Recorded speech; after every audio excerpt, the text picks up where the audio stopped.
Assalamualaikum. Hai semuanya. Di video kali ini kita akan membahas materi bab 2, yaitu klasifikasi makhluk hidup, yang meliputi 3 pembahasan, yaitu yang pertama, ciri-ciri benda di lingkungan sekitar. Yang kedua, cara mengklasifikasikan makhluk hidup. Dan yang ketiga, pengklasifikasian makhluk hidup. Dan yang akan kita bahas pada pertemuan kali ini adalah ciri-ciri benda di lingkungan sekitar. Coba perhatikan gambar berikut ini. Gambar A merupakan semua kelompok makhluk hidup, dan gambar B merupakan semua kelompok yang termasuk benda tak hidup atau benda mati. Masing-masing memiliki karakteristik tersendiri. Dalam bab ini, kamu akan mempelajari karakteristik benda hidup atau makhluk hidup dan benda-benda tak hidup yang ada di lingkungan sekitar, serta bagaimana mengklasifikasikannya. Manusia, hewan, dan tumbuhan merupakan kelompok makhluk hidup. Makhluk hidup dan benda tak hidup atau benda mati dibedakan dengan adanya ciri-ciri kehidupan. Makhluk hidup menunjukkan adanya ciri-ciri kehidupan, benda mati tidak memiliki ciri-ciri tersebut.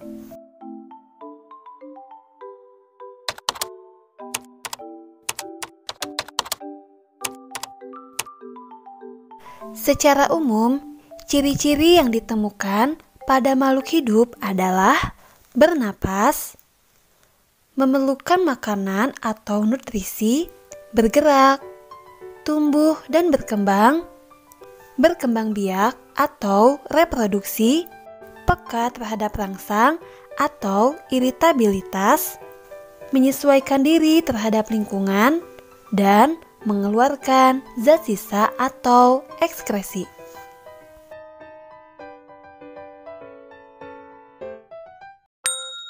Setiap makhluk hidup selalu bernapas.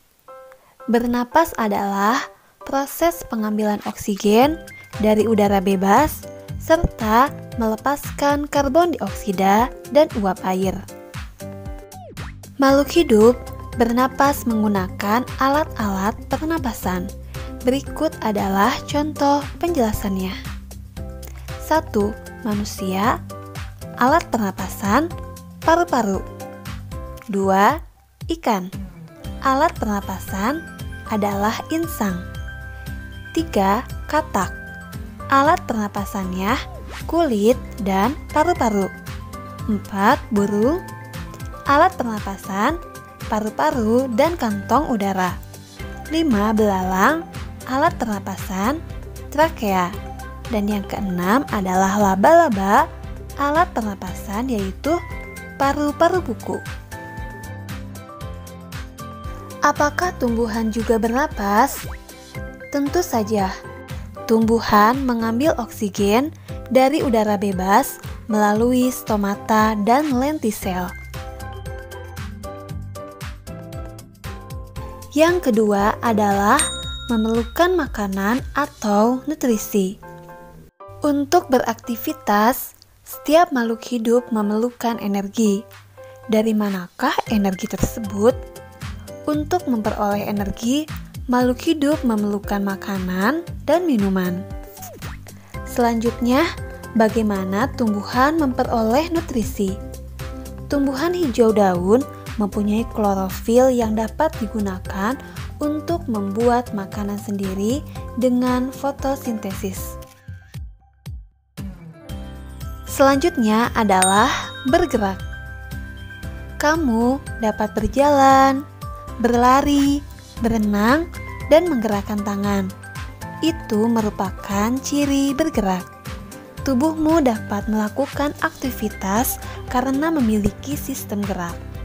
Sistem gerak terdiri atas tulang, sendi, dan otot.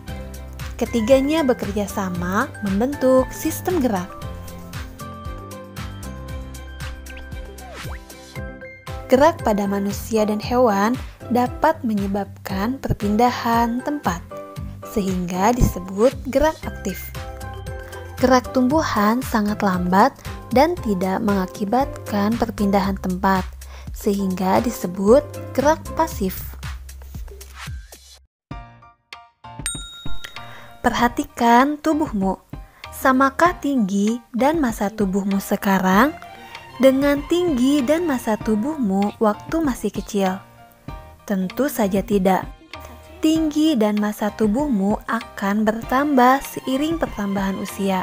Proses inilah yang disebut dengan tumbuh. Hewan juga mengalami hal yang sama.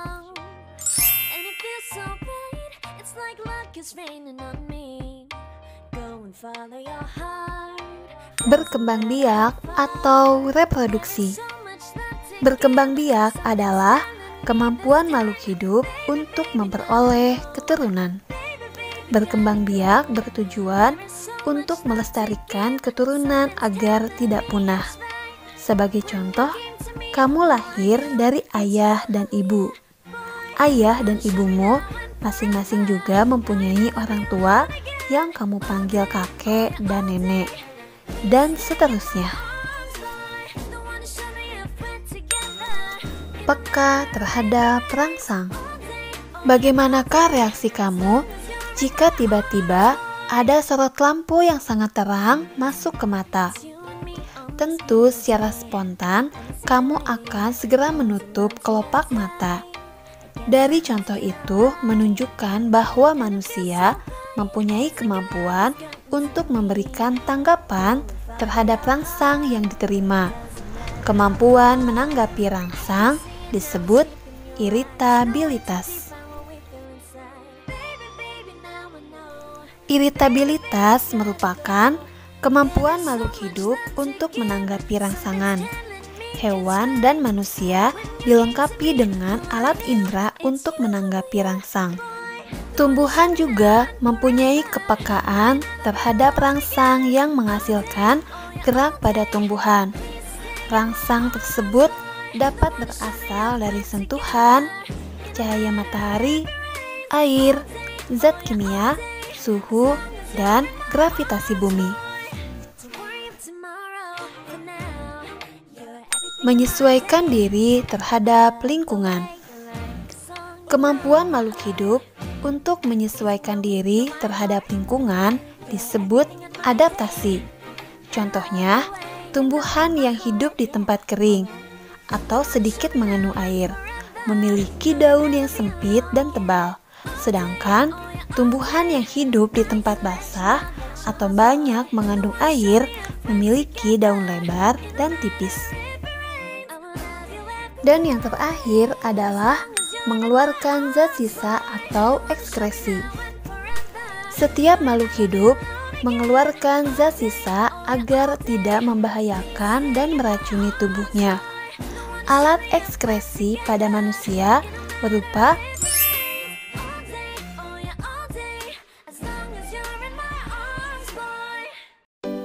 Cukup sekian pembahasan kali ini, semoga bisa bermanfaat. Saya akhiri, wabillahi taufiq wal hidayah. Wassalamualaikum warahmatullahi wabarakatuh.